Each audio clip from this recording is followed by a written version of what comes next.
मेरे खिलाफ प्रचार किया जाता है कि मोदी के साथ जाकर के मिल जाएगा। मैं भरी सभा में एक बात आपसे कहना चाहता हूं, टोटल 545 सदस्य है। अगर 444 भी एक तरफ चले जाएंगे तो अभय सिंह चौटाला भाजपा के साथ नहीं खड़ा होगा।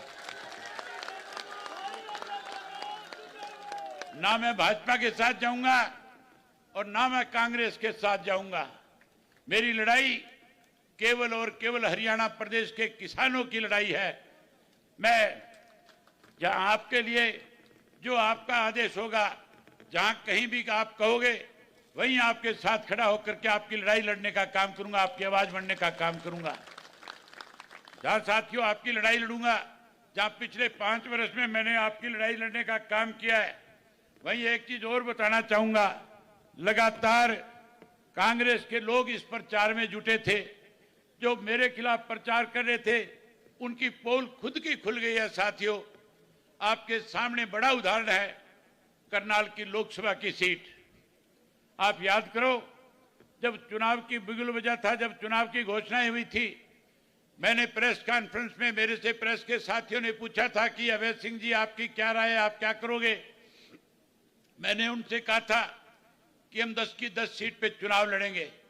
और वहीं मैंने उनके सामने एक बात कही थी कि मनोहर लाल खट्टर अगर करनाल से चुनाव लड़ेगा तो मेरी जाती इच्छा है कि करनाल के अंदर हम सबको मिलकर के एक ऐसा उम्मीदवार खड़ा करना चाहिए जो मनोहर लाल खट्टर को चुनाव से बाहर करने का काम करे। मैंने खुल करके ये कहा था कि कांग्रेस के लोग अपना सर्वे कराएं।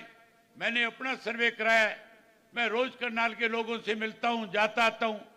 जब भी कहीं लोगों से राजनीतिक बातचीत होती है, जब पूछा जाता है करनाल में कौन सबसे ज्यादा सक्षम उम्मीदवार है, सबसे मजबूत आधार किसका है, हर व्यक्ति की जबान से मैंने एक ही बात सुनी थी कि अगर वीरेंद्र मराठा साझा उम्मीदवार बनकर के आ जाए तो कोई नहीं हरा सकता।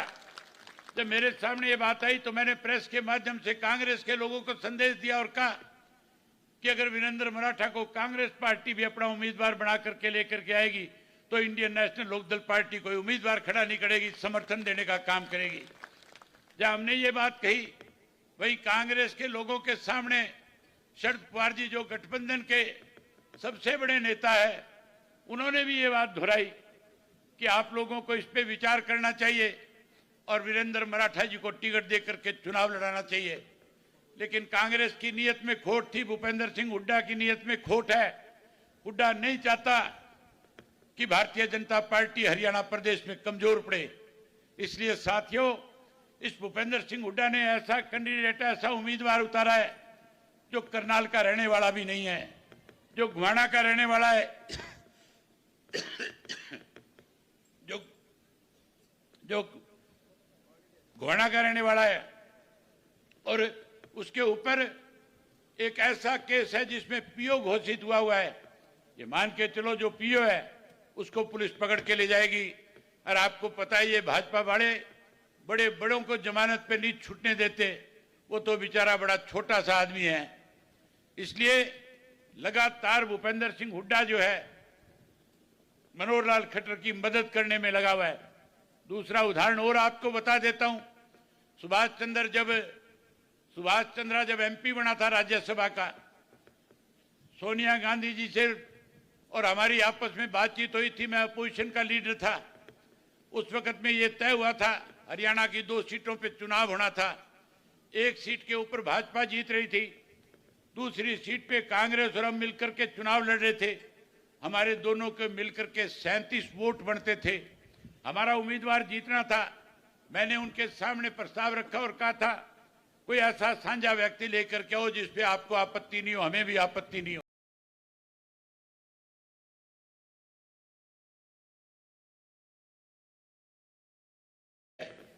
मेरे खिलाफ प्रचार किया जाता है कि मोदी के साथ जाकर के मिल जाएगा।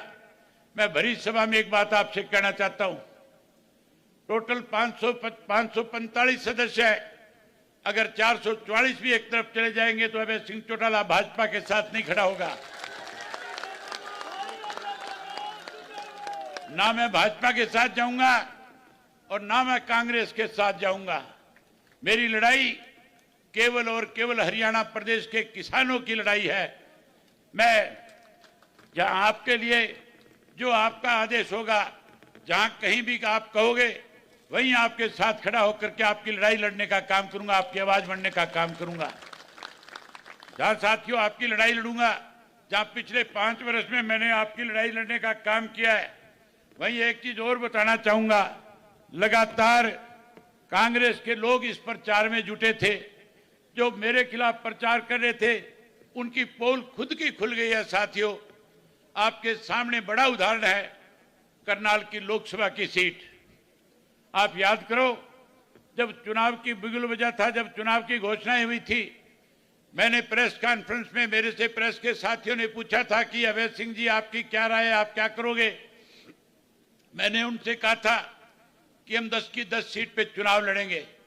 और वहीं मैंने उनके सामने एक बात कही थी कि मनोहर लाल खट्टर अगर करनाल से चुनाव लड़ेगा तो मेरी जाती इच्छा है कि करनाल के अंदर हम सबको मिलकर के एक ऐसा उम्मीदवार खड़ा करना चाहिए जो मनोहर लाल खट्टर को चुनाव से बाहर करने का काम करे।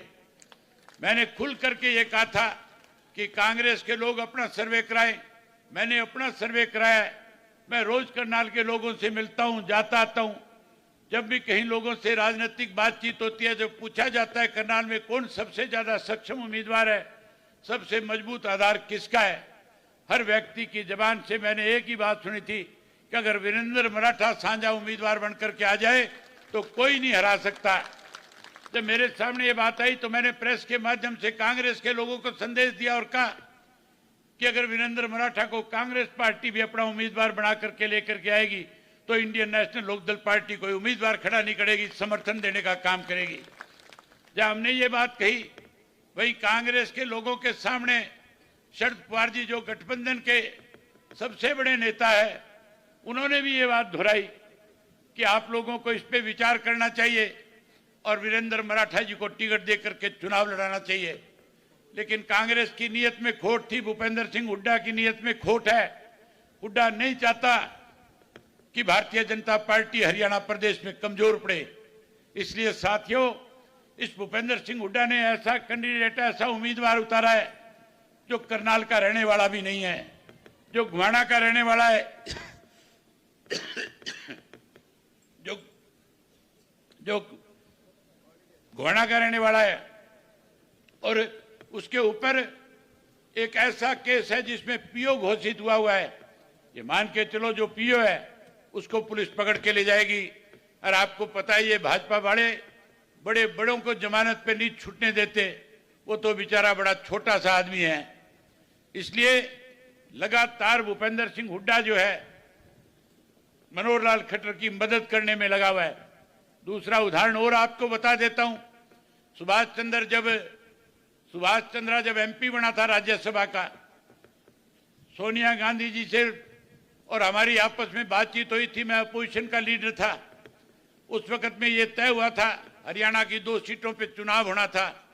एक सीट के ऊपर भाजपा जीत रही थी, दूसरी सीट पे कांग्रेस और हम मिलकर के चुनाव लड़ रहे थे। हमारे दोनों के मिलकर मेरे